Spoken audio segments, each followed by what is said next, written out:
साथियों, एक बाबा साहब का कथन है। उस कथन को मैं यहाँ पे बताना चाहता हूँ कि साथियों, हमने बाबा साहब को नहीं देखा,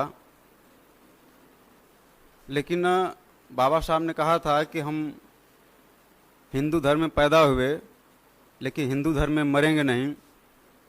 ये हमारे बश की बात नहीं है। साथियों, मैं उन्हीं शब्दों को मैं अपने शब्दों में कहना चाहता हूँ कि हमने बाबा साहब को नहीं देखा, इसमें हमारी गलती नहीं है, इसलिए हम बाबा साहब के साथ में काम नहीं किए।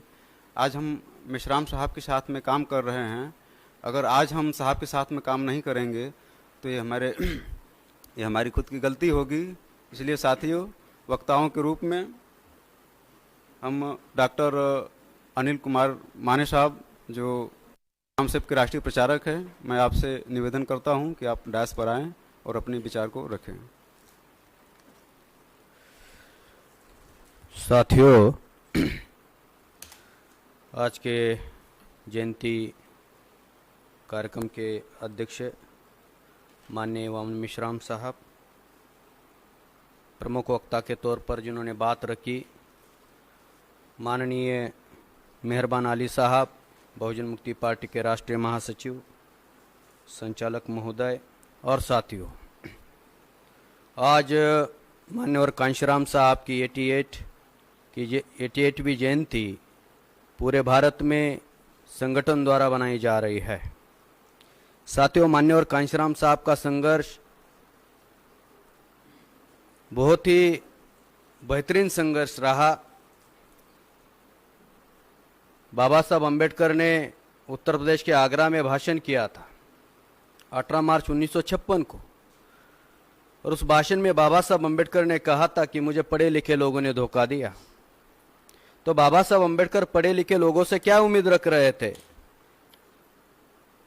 कि जिनके बदौलत, बाबा साहब के संघर्ष के बदौलत जो लोग फॉरेन में एजुकेशन लेने के लिए गए, पढ़ा लिखा समाज बना, संविधान के कारण ये बना, लेकिन उनका जो फर्ज था कि बाबा साहब अम्बेडकर ने जो मूवमेंट खड़ी की थी, उस मूवमेंट को साधन संसाधन लगाने की जरूरत थी। लेकिन बाबा साहब अम्बेडकर ने जो मूवमेंट खड़ी की थी, उस मूवमेंट को साधन संसाधन नहीं लगाए, बल्कि उन लोगों ने धोखा किया। इसलिए बाबा साहब ने पढ़े लिखे लोगों के संबंध में कहा कि मुझे पढ़े लिखे लोगों ने धोखा दिया। 18 मार्च 1956 जब मान्यवर कांशीराम साहब ने यह स्पीच पढ़ा, तो कांशीराम साहब ने पढ़े लिखे लोगों के अंदर पे बैक टू सोसाइटी की भावना पैदा की, क्योंकि जो मूवमेंट खड़ी की थी, जो मूवमेंट चलानी थी, उसको साधन की जरूरत होती है, संसाधन की जरूरत होती है। हमारे महापुरुषों ने जो मूवमेंट खड़ी की थी, साधन संसाधन के कारण खत्म हुई। ये इतिहास था। तो कांशीराम साहब ने पढ़े लिखे लोगों को संगठित करने का काम किया और बामसेप संगठन बनाया। राष्ट्रीय स्तर पर मेरिटोरियस क्लास को जोड़ने का काम माननीय कांशीराम साहब ने किया। आज मान्यवर वामन मेश्राम साहब कांशीराम साहब का कारवा पूरे देश भर में लेकर जा रहे हैं। जो कि कांशीराम साहब का संगठन 11 स्टेट में था, 142 डिस्ट्रिक्ट में था। कांशीराम साहब से प्रेरणा लेकर मान्यवर वामन मेश्राम साहब ने ये संगठन 550 डिस्ट्रिक्ट में, 4500 तहसील में, 31 राज्यों में और लगभग 35 कंट्रीज में संगठन खड़ा किया। साथियों, बाबा साहब अम्बेडकर जाने के बाद जो बाबा साहब अम्बेडकर ने बहुजन समाज के अंदर शासक बनने की चेतना निर्माण की थी, सरकार बनाने की चेतना निर्माण की थी, राजनीतिक चेतना निर्माण की थी, लेकिन बाबा साहब अम्बेडकर के जाने के बाद ये राजनीतिक चेतना खत्म ही हुई थी। इस राजनीतिक चेतना को बहुजन समाज के अंदर निर्माण करने का काम माननीय कांशीराम साहब ने किया। जो मनोबल टूटा था कि बहुजन कभी शासक हो सकता है या नहीं हो सकता है, उस समाज में हो शकत है कि भावना निर्माण की। आज भी वही परिस्थिति निर्माण हो गई है जो कि कांशीराम साहब ने बहुजन समाज के अंदर जो राजनीतिक चेतना निर्माण की थी वो बिल्कुल खत्म ही हुई थी। लेकिन मान्यवर वामन मेश्राम साहब ने साइमल्टेनियसली सामाजिक और राजनीतिक चेतना आज बहुजन समाज के अंदर निर्माण की गई है। जिस समाज को जाति के आधार पर तोड़ा गया था उस समाज को जाति के आधार पर जोड़ने का काम मान्यवर कांशीराम साहब ने भाईचारा समाज बनाओ के माध्यम से किया। साधनहीन समाज को संगठित करने का काम किया।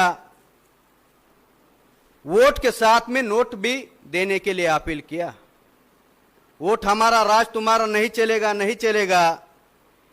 ये नारा कांशीराम साहब का जैसे ही भारत में चला तो इंदिरा गांधी के समझ में आया, आरएसएस के समझ में आया कि वोट हमारा, राज तुम्हारा, इसका क्या अर्थ है कि वोट बहुजनों का, राज ब्राह्मणों का नहीं चलेगा, नहीं चलेगा। इसलिए इलेक्ट्रॉनिक वोटिंग मशीन लाई गई। आज मेश्राम साहब लगातार संघर्ष कर रहे हैं, बहुजनों को शासक बनाने के लिए पहल कर रहे हैं। लेकिन शासक बनने के लिए अवरोध हमारे सामने इलेक्ट्रॉनिक वोटिंग मशीन है। उसके विरोध की भी लड़ाई चल रही है। दो प्रकार की लड़ाई मेश्राम साहब के नेतृत्व में इस देश में लड़ी जा रही है। इलेक्ट्रॉनिक वोटिंग मशीन के विरोध में कानूनी लड़ाई लड़ रहे हैं और मैदान की भी लड़ाई लड़ रहे हैं। पार्टी के नेता जो है वो केवल बयान दे रहे हैं लेकिन उसके विरोध में कोई लड़ाई नहीं लड़ रहे हैं। आपने देखा होगा, अखिलेश ने बयान दिया, ममता ने बयान दिया, शरद पवार ने भी बयान दिया था, मैंने मेरे आंखों से देखा, मैंने वोट घड़ियाल पर डाला था लेकिन मेरा वोट कमल पर गया। उनको डर है, सीबीआई का डर है, ईडी का डर है, इसलिए वो खुलकर मैदान में इलेक्ट्रॉनिक वोटिंग मशीन के विरोध में नहीं आ रहे हैं। लेकिन मेश्राम साहब दिन रात इस लड़ाई को अंजाम दे रहे हैं, आगे बढ़ रहे हैं। साथियों, मान्यवर कांशीराम साहब के ऊपर कोई भी मायका लाल भ्रष्टाचार का आरोप नहीं कर सका कि कांशीराम साहब ने भ्रष्टाचार किया। लेकिन मायावती बहन जी आज भ्रष्टाचार के कटघरे में खड़ी है। मेश्राम साहब ने उत्तर प्रदेश के चुनाव में 2 स्टेटमेंट पास किए थे कि अगर महागठबंधन बनता है तो बीजेपी को हम परास्त कर सकते हैं। महागठबंधन नहीं बना, बीजेपी रूलिंग में आ गई। दूसरा स्टेटमेंट पास किया था कि मायावती का यह आखिरी चुनाव होगा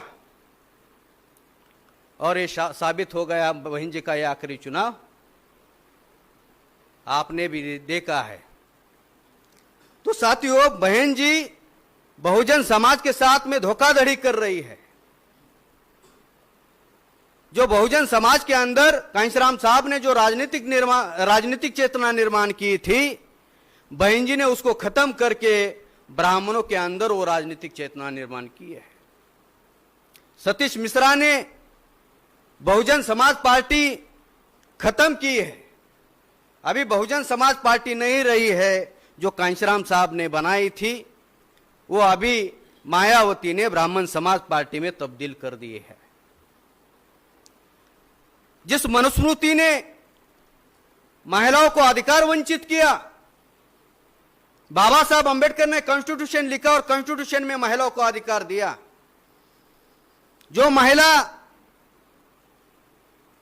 शासक बनने के लिए पहल नहीं करती थी, घर के बाहर नहीं निकलती थी, कांशीराम साहब ने महिला को 3-3 बार, 4-4 बार मुख्यमंत्री बनाया उत्तर प्रदेश का।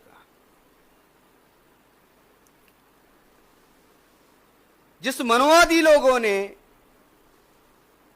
ब्राह्मण धर्म ग्रंथ लिखे, उन्होंने महिलाओं के ऊपर पाबंदी लाई,